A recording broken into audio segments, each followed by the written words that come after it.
Elena Soleto y con mi compañera Aurea Grané somos profesoras de la Universidad Carlos III, yo de Derecho Procesal y Aurea de Estadística.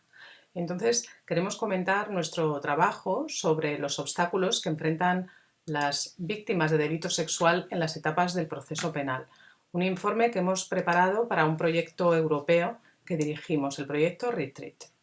Bueno, pues en este informe nosotras intentamos descubrir cuáles son esos factores que en el proceso suponen que al final se desincentive a las víctimas a denunciar y a continuar en el proceso.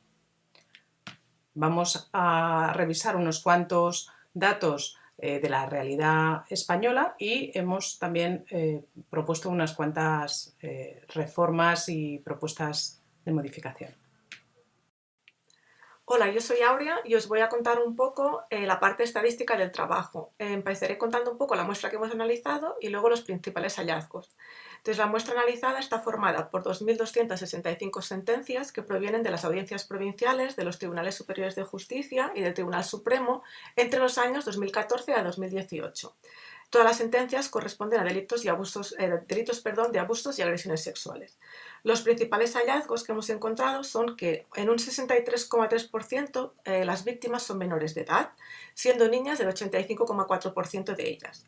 Es un número muy parecido a las victimizaciones denunciadas según el Ministerio del Interior. En cuanto a los mayores de edad, son un 36,7% son mayores de edad y de ellos son mujeres el 95,2% de los casos.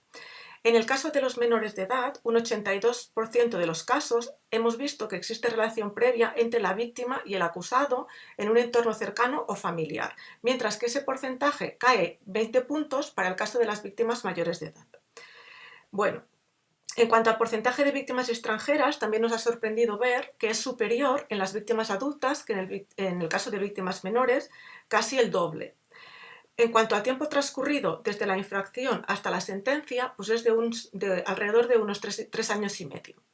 Solo hay prisión provisional en un 24% de los casos cuando las víctimas son menores y en un 36% cuando las víctimas son mayores de edad. La duración de la pena de prisión en sentencia tiene una duración media de 7,4 años cuando la víctima es menor de edad y de 6 años y medio cuando es mayor de edad.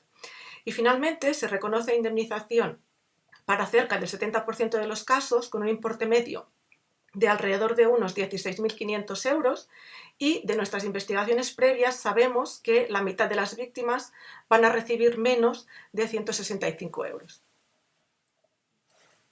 Hemos querido también observar el grado de protección de los intereses de las víctimas en el proceso. Esos intereses hemos considerado que eran la privacidad, la información, la participación, la compensación, la seguridad, la dignidad, el apoyo, la minimización del estrés, la responsabilización del delincuente y la validación y reivindicación.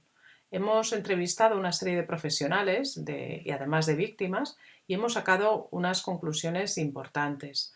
Y la principal es que las víctimas consideran que sus intereses no están nada satisfechos en el proceso penal. Por ejemplo, de lo más bajo en su clasificación es recibir respuestas. En general consideran que no se reciben respuestas en el proceso, que no se sienten seguras, que por supuesto su participación es mínima, que la privacidad no está protegida, que no están informadas, que tampoco se sienten creídas ni respetadas. Bueno, por el contrario, los operadores jurídicos consideran que estos intereses se protegen de una forma muy importante, ¿no? Por ejemplo, podemos observar que, por ejemplo, la magistratura, fiscalía y fuerzas de seguridad del Estado consideran que son completamente respetadas y que deberían sentirse muy respetadas por el trato que se da en el proceso. Bueno, hemos observado cosas bastante curiosas, como por ejemplo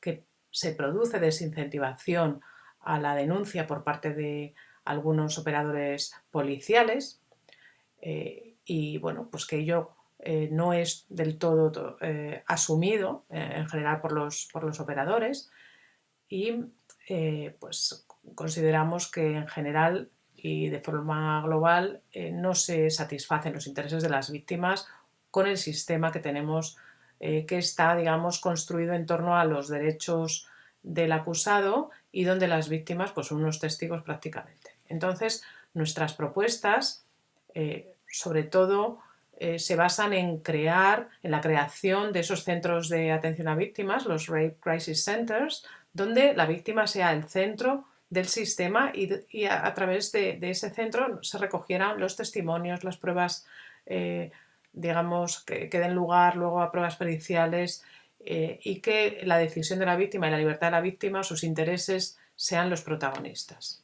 Consideramos que dotar de personal a las fuerzas de seguridad del Estado, medios también adecuados, y por supuesto mejorar la formación de todos los operadores jurídicos será un objetivo en los próximos años para conseguir pues, un mejor tratamiento más justo y olvidar, digamos, el maltrato institucional que consideramos que se produce hoy en día. Muchas gracias.